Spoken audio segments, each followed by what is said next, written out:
So this is what it has come to. Varume vakuru. Vatungamiriri venyika kutopfugama at the feet of a statue to address the state of an economy yavakakanganisa ivo. Unoziva. Chinotoshamisa ndechekuti this is a statue of a woman. And yet it is the girl child who suffer the most from mismanagement yenyika.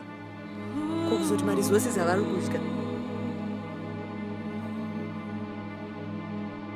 Where is the glory in that? Where is the honor in that? Where is the dignity in that? Where is the solidarity in that? Where is the Africa ethos of Ubuntu in that?